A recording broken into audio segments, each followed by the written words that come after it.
प्रस्तुत अभंगाच्या द्वारा तुकोबराय भगवंताच्या स्वभावाचा परिचय करून देत आहे। ज्याची उपासना आपण करतो आहे त्याचा स्वभाव आपल्याला माहिती असला पाहिजे। नेमका तो भगवंत आहे तरी कसा। देवाच्या परिचयाचे काही प्रकार तुकोबरांच्या गाथेमध्ये आपल्याला सापडतात। तुम्ही सुज्ञ श्रोता आहात, लक्षपूर्वक कीर्तन ऐकलं तर तुम्हाला निश्चितच कळेल। तुकोबरांच्या गाथेमध्ये काही अंगानं तुकोबरांनी देवाचा परिचय करून दिला, पण कार्यवच्छेदकानं करून दिला। काही ठिकाणी कारणवच्छेदकानं करून दिला आणि काही ठिकाणी स्वरूपानं करून दिला। बऱ्याचदा एखाद्या व्यक्तीचं कार्य सांगून परिचय करून दिला जातो। अहो तुम्ही त्यांना ओळखता का? कोण कोण? अरे ते हो, त्यांचा मुलगा आमदार आहे।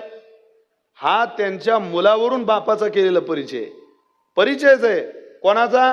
बापाचा। पण कोणावरून? मुलावरून। हा कार्यवच्छेदकाचा परिचय। चला पुढं, तुम्ही त्यांना ओळखता का? ते ते ते ते बसलेले, बरं काय त्यांचे वडील आमदार होते, हा परिचयच आहे। पहिला मुलावरून, आता बापावरून। याला म्हणावं कारणवच्छेदकाचा परिचय। आणि तिसरा परिचय, तुम्ही त्यांना ओळखता का? ते कोणते? ते ते ते ते ते खांबाला टेकून बसलेले, हा मग तेच आमदार आहे। परिचय कोणाचा? परिचय कोणाचा? बसलेल्याचा। कोणावरून? खांबावरून नाही हो, त्यांच्याच वरून। याला म्हणावं स्वरूपवच्छेदकाचा परिचय। कार्य वेगळं, कारण वेगळं आणि स्वरूप वेगळं। एखाद्याच्या कार्यावरून केलेला परिचय, कारणावरून केलेला परिचय, हे तिन्ही प्रमाण देवाच्या परिचयातले आपल्याला सापडतात। अनेक अभंग सापडतात। कधी कधी तुकोबरांनी देवाचं कार्य सांगितलं। जेने हे विश्व निर्मिले, महर्षी देवा संस्थापिले, 21 स्वर्गा ते धरिले, सत्ता मात्रे आपुलिया, हे भगवंताचं कार्य आहे।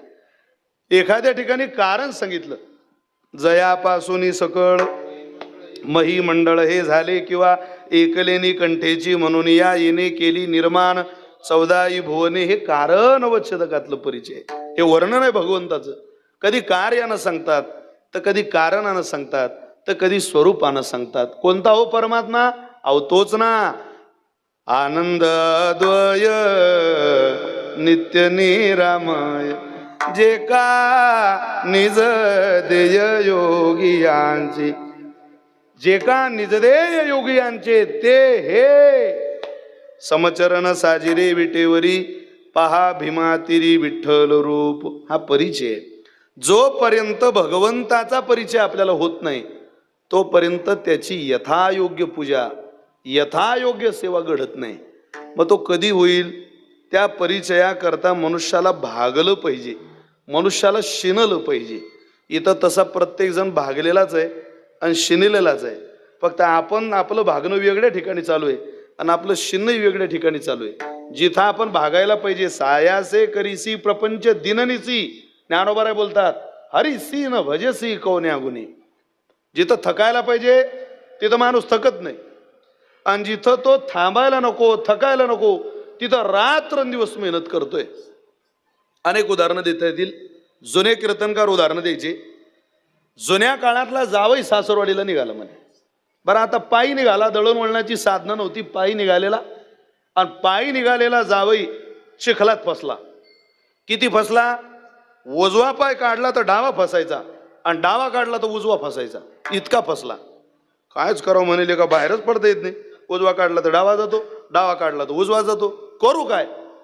वरतून काही बाया शेताला चालल्या होत्या, त्यांनी आवाज दिला, बाप्पू, आमच्या विदर्भात जावायला बाप्पू म्हणतात, बाप्पू। आता जावायला बरेच नाव आले बरं का। त्या बाप्पू नंतर जावायला पाहुणं म्हणत, पाहुणं किंवा मग दाजी। दाजी, गावातला कोणी जावयाला की झाला दाजी म्हणायचे, दाजी, पाहुणं।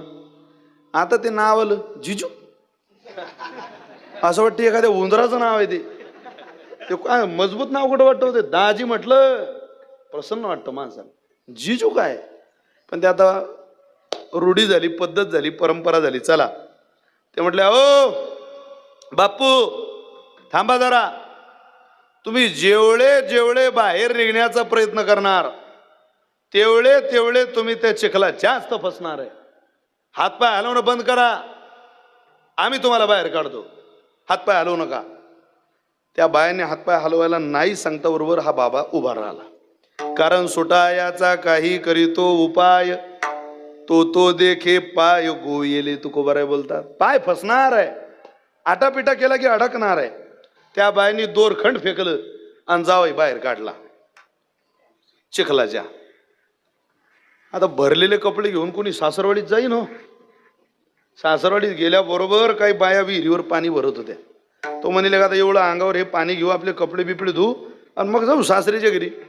तो म्हणे ताई जरा बादली देता का मला. का हो. अहो माझे कपडे भरले बघा, जरा द्या बादली तुम्ही. बर बर बर घ्या. ती बादली हातात घेतली आणि बादली जावयाने विहिरीत सोडली. योग इतके खराब, पहिल्या बादलीत विहिरीत पडला. विहिरीत पडल्यावर यानं सुरुवातीला हातपाय हलवले, पण याला त्या बायांचे शब्द आठवले. बाप्पू हातपाय हलवू नका, जेवढे जेवढे तुम्ही हातपाय हलवणार तेवढे तेवढे तुम्ही जास्त अडकणार आहे. यानं केलं ना हातपाय हलवणं बंद, ती जायला लागलं मध. त्या वरच्या बाया म्हणत माय एवढा माणसावळा माणूस नुसते हातपाय बी हलवत नाही. तो म्हणे जेव्हा हातपाय हलवत होतो तेव्हा म्हणत मुकाट्यानं बैस, आणि इथं मी प्रयत्न करत नाही तर म्हणता मुकाट्यानं बसला. अरे काय चाललंय. अरे बाबा तू जिथं प्रयत्न करत होता तो चिखल आहे, आणि जिथं प्रयत्न थांबवलेले ते पाणी आहे. तसं तुमचं माझं चाललंय. तुम्ही मी जिथं प्रयत्न करतोय तो प्रपंच आहे, आणि तुकोबारांना जिथं प्रयत्न अपेक्षित आहे तो परमार्थ आहे. विठ्ठल विठ्ठल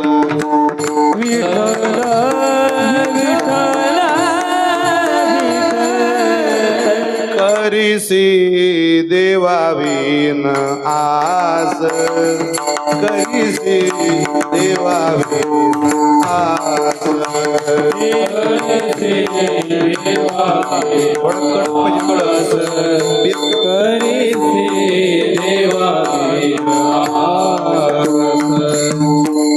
आगरकर बघा किती सुंदर वचन आहे ज्ञानोबारांचं बघा. अवघी होईल निरास, अवघी होईल निरास.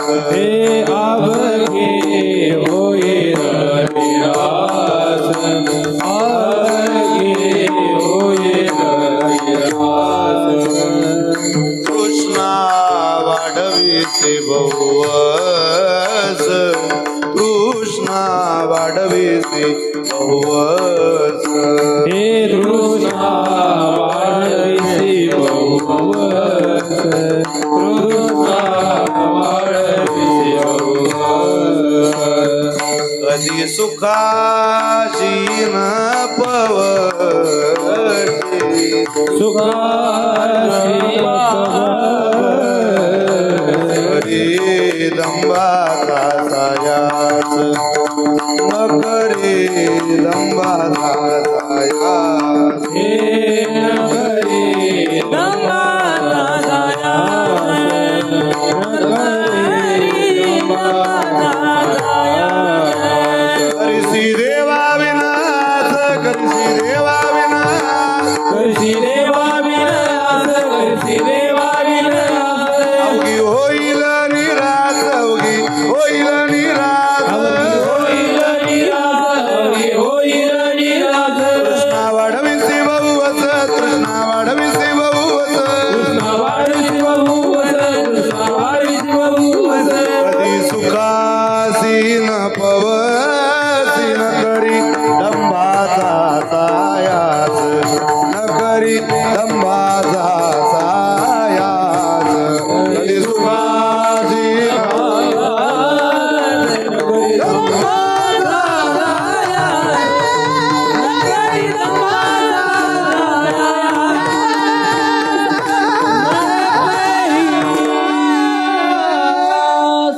काही लोकांना सकाळी उठल्यानंतर भगवंता करता काही केलं पाहिजे याचं स्मरण सुद्धा राहिलेलं नाही.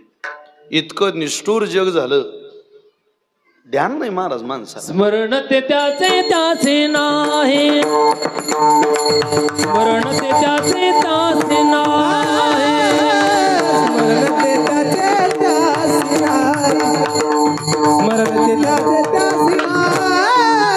जन तरी देखे गुंतले प्रपंची, स्मरण ते त्याचे त्याचे नाही राम, स्मरण ते त्याचे त्याचे नाही.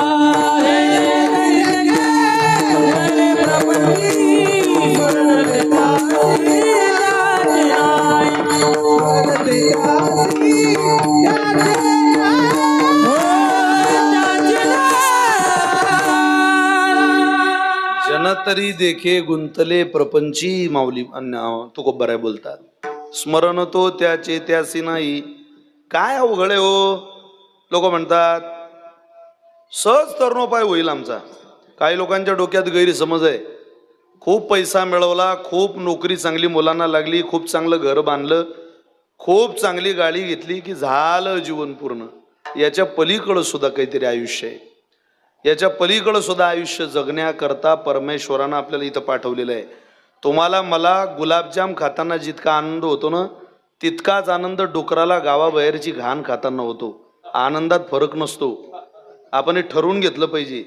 अहो, जितका आपल्याला आपल्या बायकोच्या हातात घेऊन फिरताना आनंद होतो, तितकंच एका डुकरीनेला घेऊन त्याला नदीला फिरताना आनंद होतो.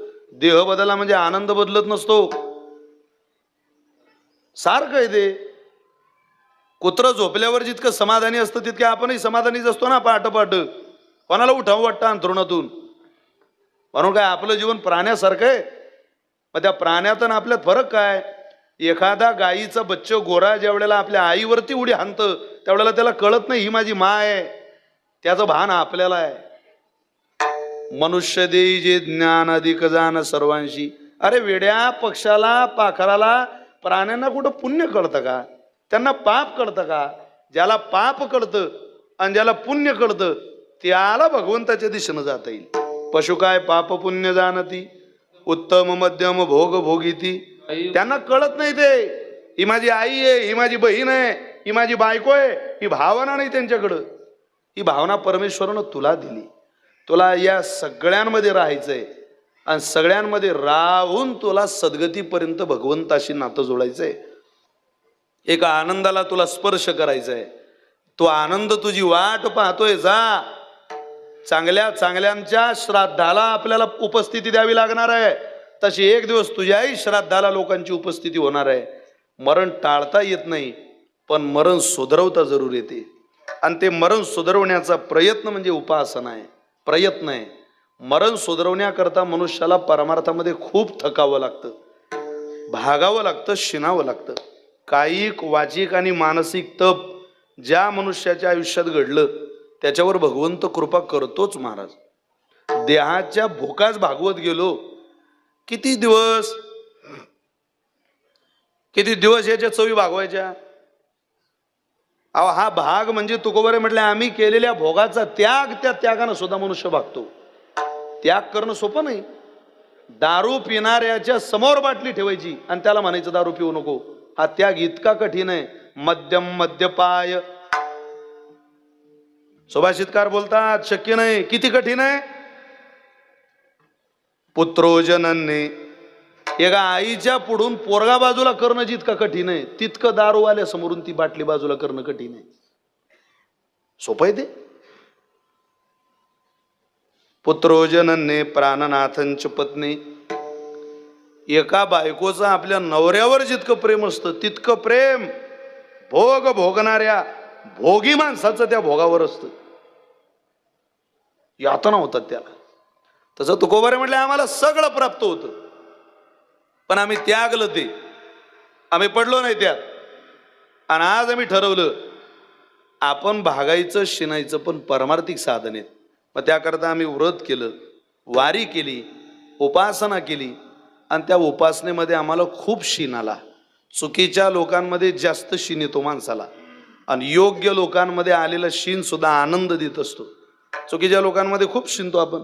मनुष्य कोणाकोणामध्ये शिंतो याच्या जर याद्या पाहिल्या तर देवद्वेषी, मिथ्याभाषी, निराधारो नून अनुभवी, नाम निंदकस्य वचनम प्रमाणम न च मन्यते. या लोकांमध्ये आपण अति प्रमाणात थकत असतो. कोण कोण? देवद्वेषी. काही देवाचा द्वेष करणारी माणसं आपल्या जवळ राहत असतात. ते आपल्यालाही थकवतात स्वतःही थकलेले असतात. देवद्वेषी माणसाच्या सहवासात राहू नये.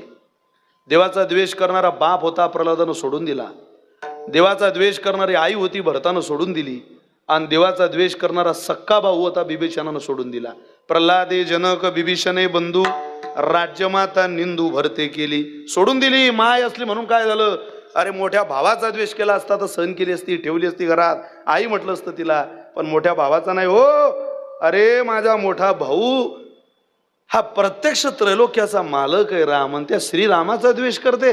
भरताला गादीवर बसवा म्हणते, रामाला वनवासात पाठवा म्हणते. अशा आईला मी आई नाही म्हणणार. राज्यमाता निंदू भरते केली. देवाच्या विरोधात जाऊन युद्ध करायला लावतो असा भाऊ, मी त्याला भाऊ नाही म्हणतात. बिभीषणे बंधू. आणि देवाच्या विरोधात जाऊन मला स्वतःचं भजन करायला लागतो असा हिरण्यकश्यपू? नाही नाही नाही. बाप असला म्हणून काय झालं?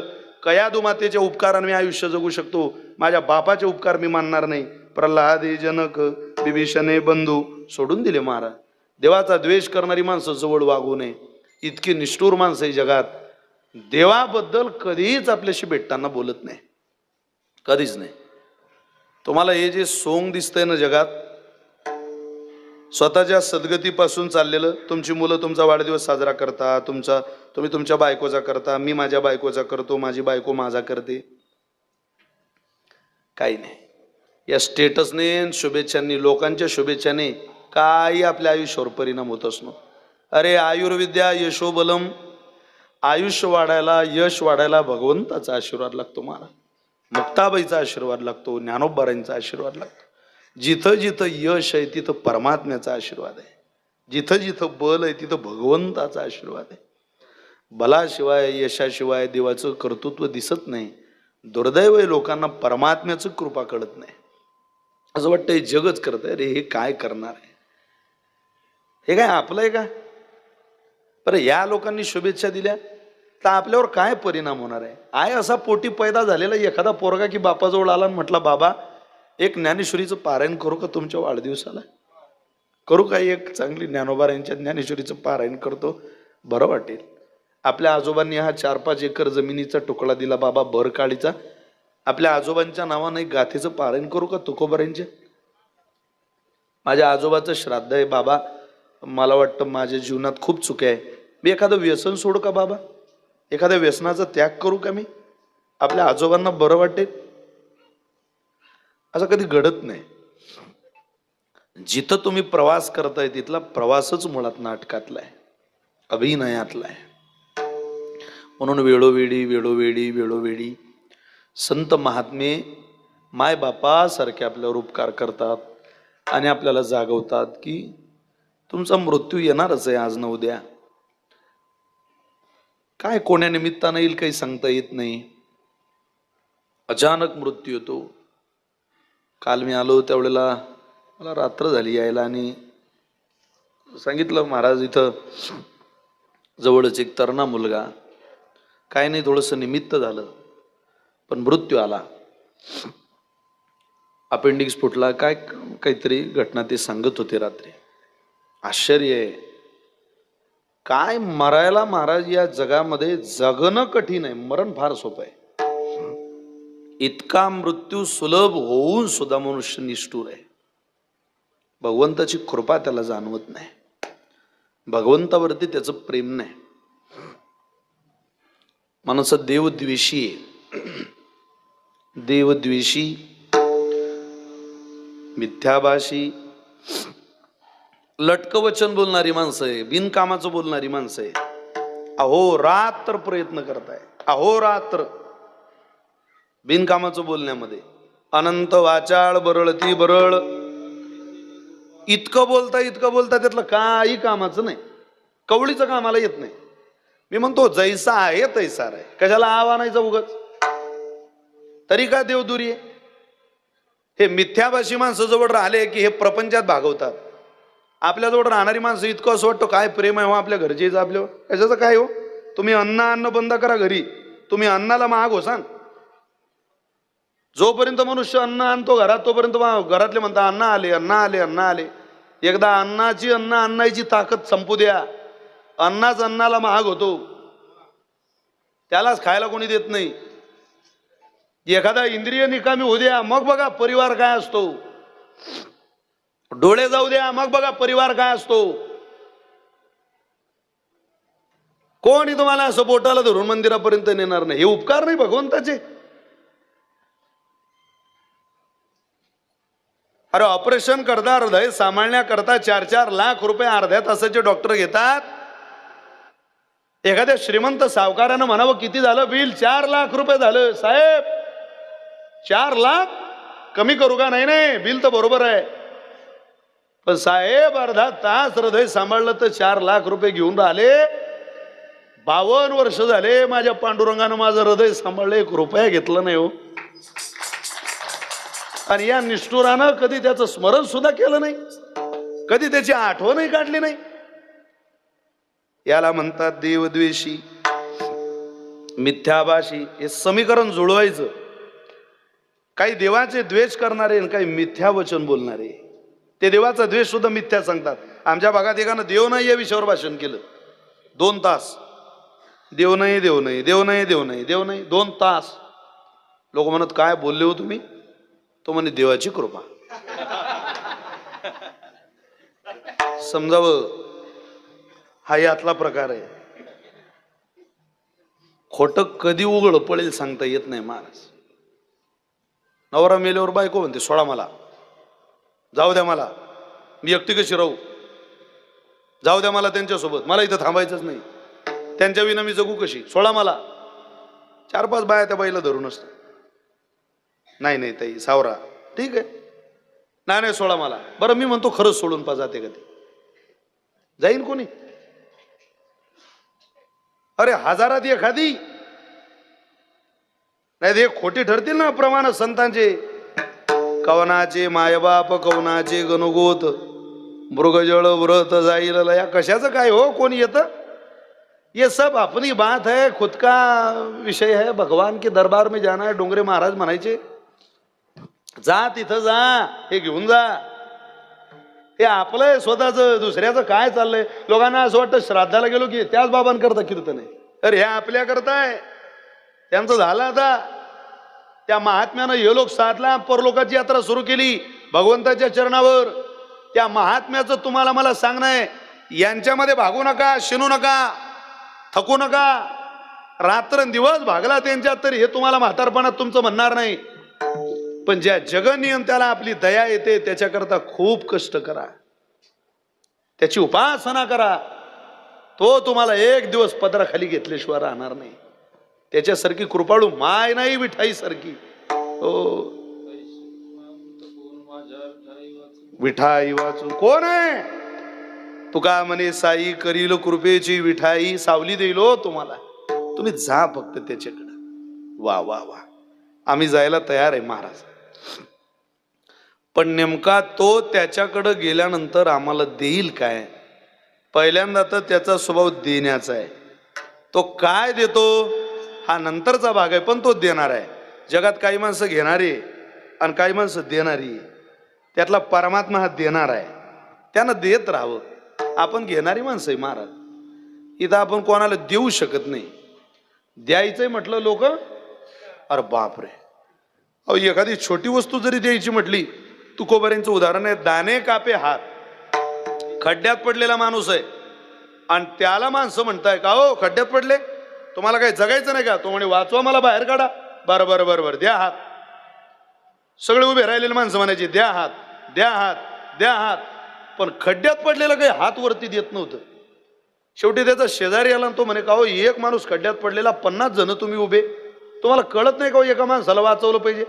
ते 50 जण म्हणत भाऊ तुम्ही ओळखता का येले? म्हणे हो. अरे अर्धा तास झाले आम्ही म्हणून राहिलो त्यांना द्या हात द्या हात द्या हात. तो बहादर हातच देत नाही. तो म्हणे मी त्याचा शेजारी आहे, त्याचा स्वभाव मला माहिती, तुम्ही बाजूला व्हा. 50 जण बाजूला केले आणि तो त्या खड्ड्यात पडलेल्याला म्हणतो पाटील घ्या हात. द्या नाही, द्या नाही काय घ्या घ्या म्हणता बरोबर तर लगेच त्यांनी हात पुढं केला आणि ते बाहेर आले. तो कोबारे लिहितात दाणे कापे हात नावडे ती विशी मात. त्याचे पुढचं तुकोबारे सांगतात, उजू किती होती पोरे मरता तरी भले भले, मरता तरी बरे भले, मरता तरी बरे भले. उजू किती तरी मोरे मरता तरी भले भले, मरता तरी भले भले, मरता तरी भले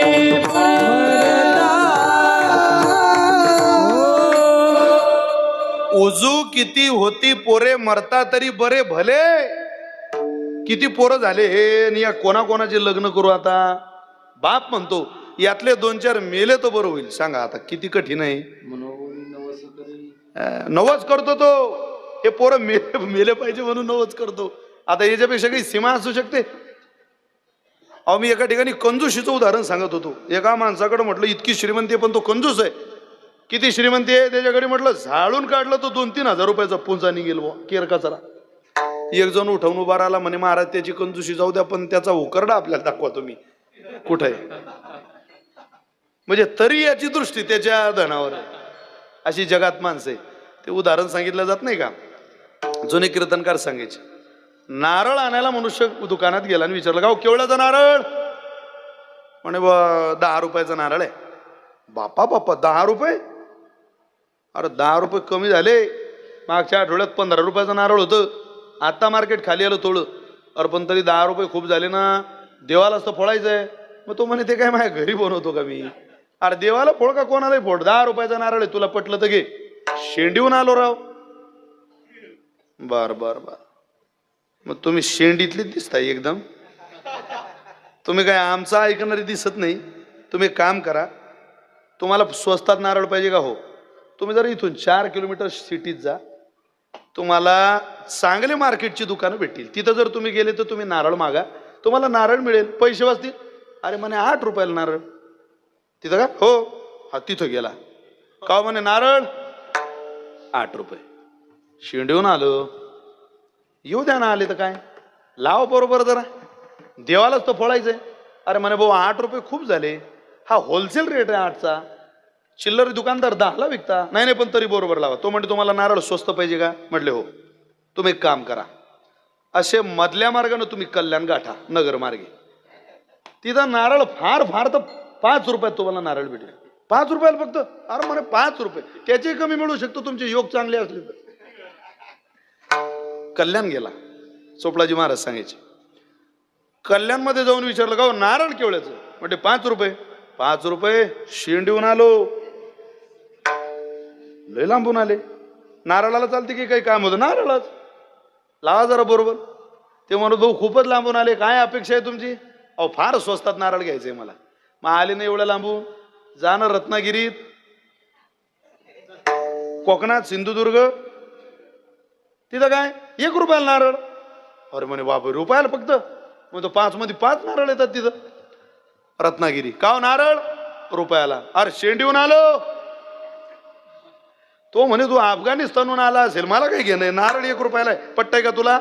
तो म्हणे याच्यापेक्षा स्वस्त कुठं भेटू शकतं. तो म्हणे इतक्या लांबून आले तर जा ना आमच्या रानात फुकट. असं आहे का म्हणे. हो कोणत्याही नारळाचा तोडा तुम्हाला फुकट नारळ. बरं तो म्हणे आता आलोच ना एकदा घेऊनच जाऊ. नारळाचं झाड पाहिलं. विहीर होती. विहिरीच्या शेजारी नारळाचं झाड होतं. त्या विहिरीचा ओटा फार लांब उंच होता. त्याला वाटलं विहिरीचा ओटा मधोमध नारळाच्या झाडापर्यंत येतो. राहिलेलं अर्ध नारळाचं झाड आपण सर करू चढू आणि नारळ तोडू. हा त्या विहिरीच्या ओट्यावर चढला. नारळावर चढला. शेंड्यात गेला नारळाजवळ आणि ते नारळ हातात धरलं. आता नारळ तोडायला कला लागते महाराज. बेअक्कल माणसाला नारळ कसं तोडता येईल. याचे दोन्ही पाय खोळाला आणि नारळ दोन्ही हातात. ते नारळ तोडण्याच्या नादात नारळाचं झाड निसट्ट असतं. त्या खोळापासून याचे पाय सटकले आणि हा नारळाला लटकलेला आणि खाली विहीर आहे. मेलो गळा म्हणे माणूस. 10 रुपयाचा नारळ घ्यायला परवडलं असतं. हे लय महागात पडून राहिला आपल्याला आता. पण माणसाची वृत्तीचं शिबर का. शेजारी एक घोड्यावाला चालला होता. आणि त्यानं वरून त्या घोड्यावाल्याला आवाज दिला, ओ घोड्यावाले घोड्यावाले. तो म्हणे आवाज आहे वरती वरती. माऊली का म्हणे चालले कुठं? म्हणे वरात आहे मला. बरं बरं, किती वेळ आहे वरात? 3 तास आहे. किती पैसे मिळणार आहे? म्हणजे 2000 रुपये मिळणार आहे. बापरे, 3 तासाचे 2000. मी तुम्हाला 5 मिनिटाचे 2000 रुपये देतो, फक्त माझे पाय एवढे खोळाले लावून द्या तुम्ही.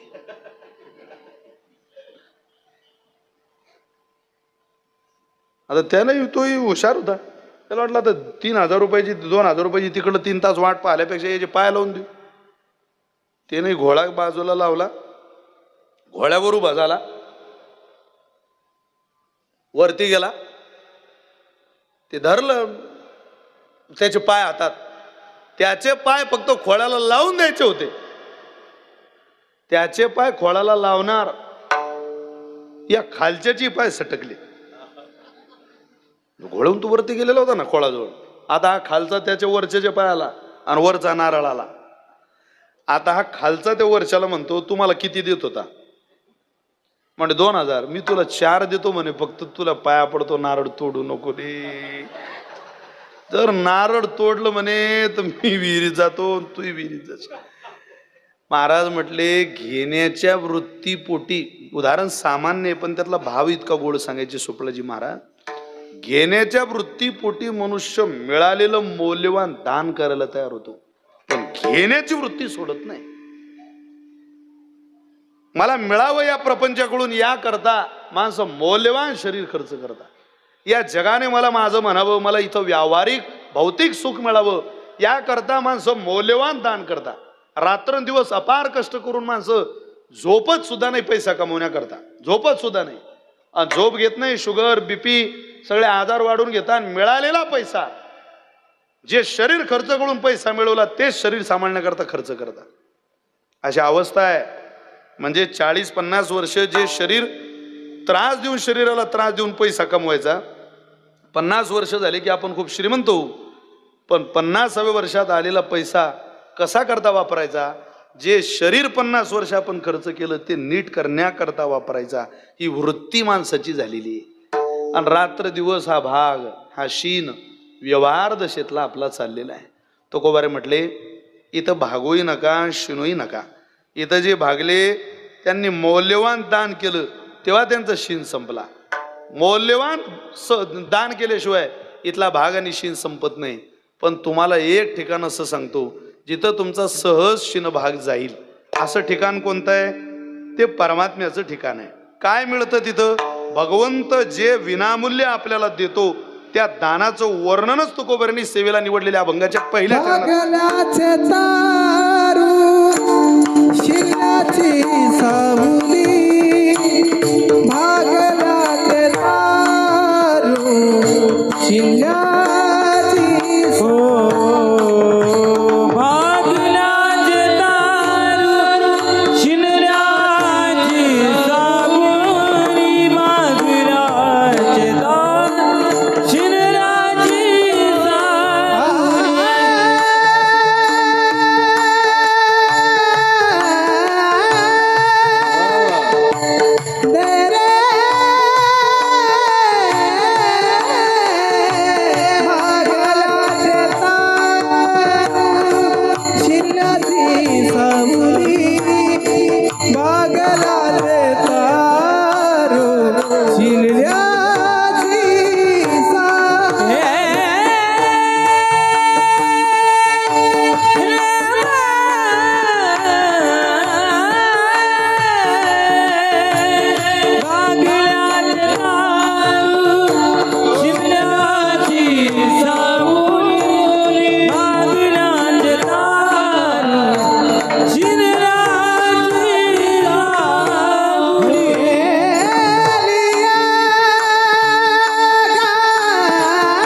पाना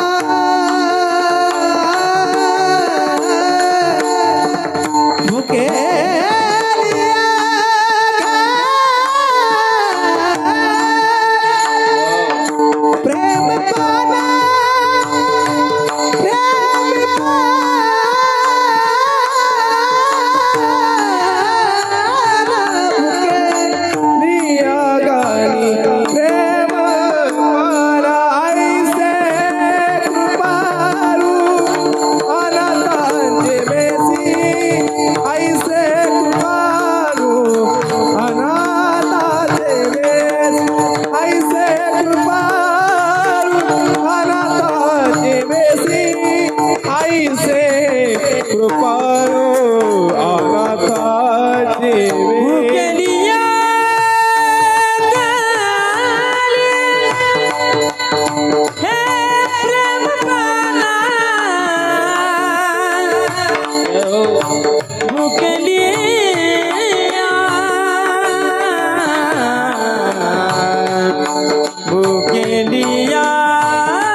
भागल्याचा तारू शिनल्याची सावली भुकेलिया घाली प्रेम पान्हा.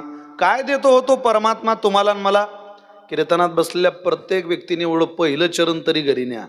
परमात्म्याकडून काय मिळतं याचा खूप सबळ पुरावा तुकोबरांनी या अभंगात दिलेला आहे. भुकेलिया घाली प्रेम पाना. तो भुकेलियाला प्रेमाचा पाना देतो. ज्याला भूक लागली त्याला प्रेम देणं, नुसतं प्रेम नाही पाण्याचं प्रेम देणं, हे आईशिवाय या जगात आणि गाईशिवाय या जगात कोणी करू शकत नाही महाराज. इथं प्रेम मिळतं आपल्याला, इथं प्रेम शोधायला निघा. प्रेम इथं प्रेमाचा बाजार आहे. आता तरुण मुलं मुली ज्या प्रेम या शब्दामध्ये अनेक मुलींनी आपल्या आयुष्याची बरबादी करून घेतली, अनेक पोरांनी आपली चांगली अभ्यासाची वय घालवली. त्यांना विचारा प्रेम कशाला म्हणता. तुम्ही जा जरा. सनातन वैदिक हिंदू परंपरेत इतक्या वाईट पद्धत काही प्रथा चालू झाल्या. कोणतं प्रेम आहे हो हे? लग्नाच्या आधी प्री वेडिंग हे काही प्रेम आहे का? 3-3 दिवस नवरदेव नवरी सोबत राहते, हा काय हिंदूचा संस्कार आहे का? विवाहाच्या आधी फेरे मारायच्या अगोदर पोरगीन पोरगा सोबत. काय त्यांचं जीवन सुखी राहील आणि काय आपल्या पोटी संतती येईल पुढं? आणि ते फोटो माणसं दाखवतात लग्नामध्ये. अशा लॉन्सला कार्यक्रम असतो, गळ्यात हात टाकून वगैरे. अरे बायको तुला केली का जगाला दाखवायला केली मित्रा? आपली बायको आपली संस्कृती, आपली लक्ष्मी आहे घरातली. आपल्या लक्ष्मीचा बाजार करायचा आहे का? अरे लक्ष्मी झाकून असली पाहिजे, लक्ष्मी झाकलेली असावी. पैसा कोणी उघडा ठेवत नाही, ते झाकलेली पाहिजे, पूजेत पाहिजे, सन्मानात पाहिजे. तेव्हा ती वैभवातनं ते हत्तीच्या पावलानं. थोटांग चाललंय. नाही म्हणे प्रेम. एक मुस्लिम समाजाची पोरगी तुम्हाला प्री वेडिंगचं शूट करताना दिसणार नाही. एक नाही एक. आपलं नाव बदलून ठेवा सापडली तर.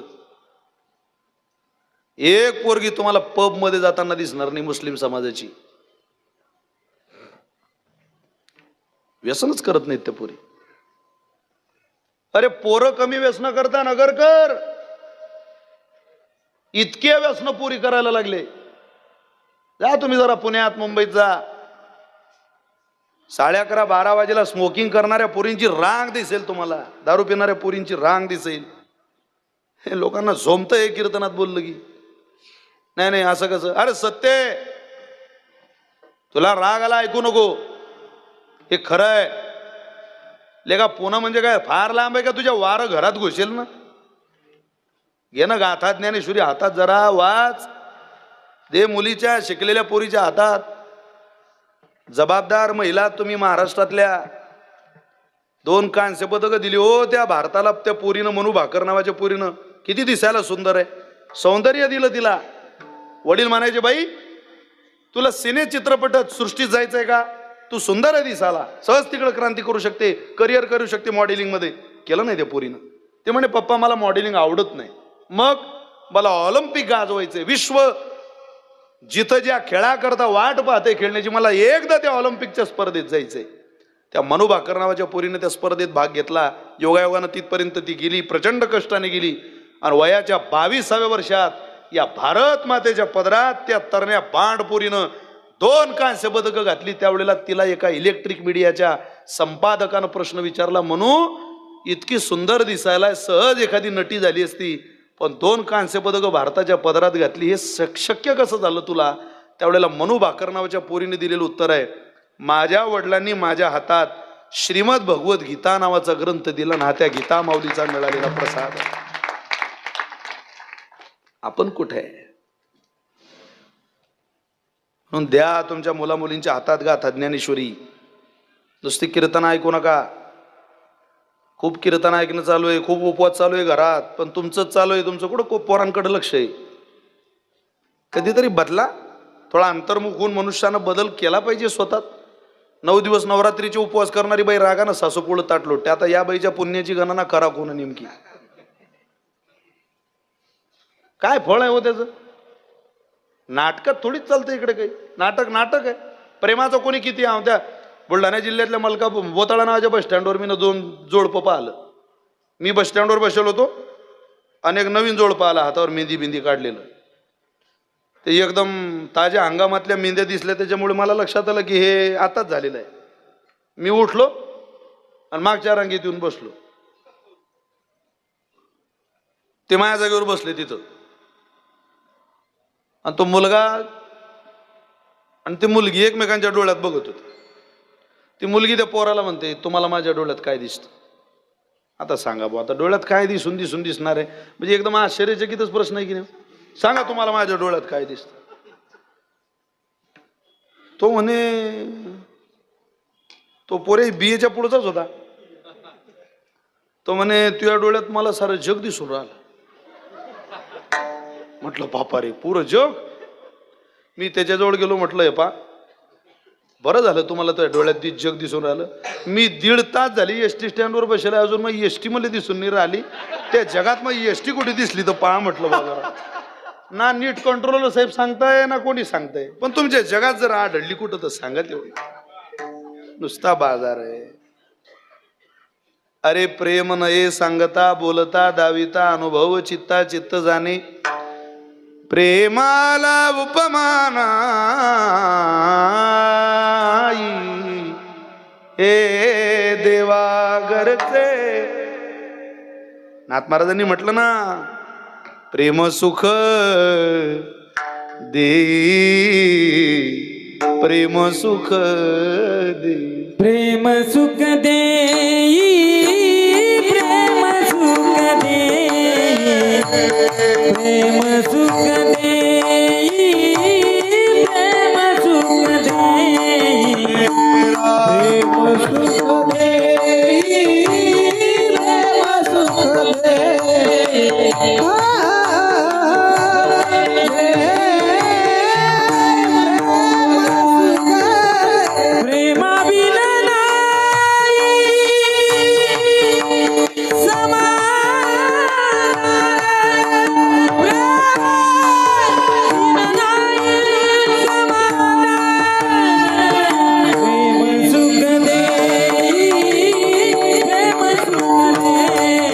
प्रेम सुखले प्रेम सुखले ओ प्रेम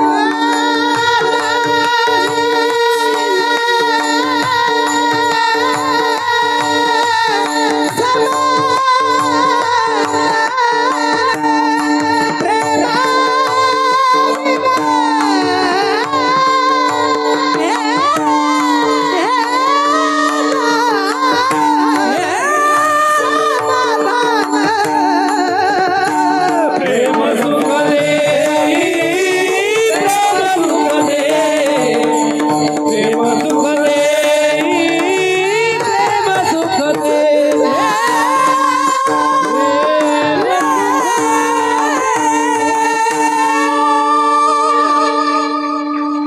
अरे ते जर बाजारात मिळालं असतं तर माझ्या नाथ महाराजांनी भगवंताला का मागितलं असतं. इथं मिळत नाही ते मिळण्याचं ठिकाणच परमात्मा आहे. शुद्ध प्रेम अन्यत्र कुठं नाही, तिथंच मिळतं. ते सांगता येत नाही, बोलता येत नाही, तो देतो. किती देतो? भुकेलिया घाली प्रेम पान्हा, पाण्याचं प्रेम देतो. पाण्याचं प्रेम कोणालाही देता येत नाही. संकल्पित वेळीत कीर्तन आवरायचंय. तुम्हाला तुकोबर यांच्याच घरच्या गायीच्या माध्यमातून उदाहरण देतो. का तुकोबर आहे, तुम्ही म्हणता प्रेम देतो प्रेम देतो प्रेम देतो, तुम्ही वर्णन देवाचं करताय का गायीचं करताय नेमकं? अरे देवाचंच करतोय. मग तो काय गाय का प्रेम द्यायला आणि प्रेमाचा पाना द्यायला? अरे पाना द्यायला एक तर माय पाहिजे, नाही तर गाय पाहिजे. तो पाना देईल कसा? तुकोबारे म्हटले तुम्हाला सांगू का? म्हटले काय? आमच्या घरी एक गाय आहे आणि त्या गायीला इतकं दूध आहे. आम्हा घरी एक गाय दुभत आहे, पानान समाये त्रिभुवनी. आमच्या घरी खूप चांगल्या दुधाची गाय आहे. एवढ्यात गावरान गाय कोणाच्या घरी? देशी गाय तुमच्याकडे. काय नाव तुमचं? रमेश भाऊ. तुमच्या घरी गावरान गाय. तुमच्या गायीचा रंग कोणता आहे? पांढऱ्या रंगाची गाय. आता आपण रमेश भाऊच्या तुकोबऱ्यांच्या घरची गाय बघू फक्त संकल्पित वेळेत, एकदम 2 मिनिटात. आम्हा घरी एक गाय दुभत आहे. तुकोबऱ्यांच्या घरी एक गाय. किती दूध आहे रमेश भाऊ तुमच्या गाईला? 1.5-2 लिटर दूध आहे. तुकोबऱ्यांच्या गाईचं दूध बघा. पानान समाये त्रिभुवनी, त्रैलोक्याला पुरतं इतकं दूध आहे आमच्या गाईला तुकोबऱ्यामध्ये. वा वा वा वा महाराज, आमच्या गाईपेक्षा चांगली गाय आहे तुमची. रमेश भाऊच्या गाईचा रंग पांढरा आहे. महाराज तुमच्या गाईचा कोणता आहे? आमच्या पांढरा रंग आहे गाईचा. महाराज म्हटले तुमच्या विरोधातच रंग आहे आमच्या गाईचा. वान ते सावळी, नाव ते श्रीधरा. रमेश भाऊ काही नाव आहे का तुमच्या गाईचं? नाही. पण तुकोबरे म्हटले माझ्या गाईचं नाव श्रीधरा आहे. श्रीधरा नावाची गाय माझ्या घरी आहे आणि सावळ्या रंगाची ती गाय. वान ते सावळी, नाव ते श्रीधरा. कुठं इथं नदी काठेला, नगरात, शेंडीत कोण्या पट्ट्यात चरते ती? नाही हो, नाही हो, ती इथं चरत नाही. चरे वसुंधरा 14 भुवने, इथं नाही ती चरायला. महाराज फार चांगली गाय. रमेश भाऊ तुमच्या गाईला 4 स्तन आहे. किती? 4. तुकोबरे तुमच्या गाईला किती हो? रमेश भाऊ ज्या वेळेला तुम्ही गाईचं दूध काढता त्यावेळेला त्या गाईचं दूध तुम्ही पिता, आई, वडील, घरातली मुलं सगळ्यांकडे ते दूध वाटलं जातं. तुकोबरे तुमच्या गाईचं 4 कासेतलं, त्या 4 स्तनांमधलं दूध बाहेर निघतं ज्या वेळेला, त्यावेळेला पितं कोण? त्या पिणाऱ्याचं नाव आम्हाला सांगा. 14 क्षीर ओळली अमोप धाले, सनकाधिक सिद्ध मुनी. नित्य शुद्ध बुद्ध असंग निर्विकार परमात्म स्वरूप आत्माराम स्थितीमध्ये राहणारे सनत, सनातन, सनंदन, सनत कुमार हे सगळे त्या गाईचं दूध पिणारे. धाले सनकाधिक सिद्ध मुनी. वा वा वा वा वा वा महाराज, काय गाय हो तुमची. तुमच्या गाईचं काय वर्णन करावं महाराज. तुकोबर आहे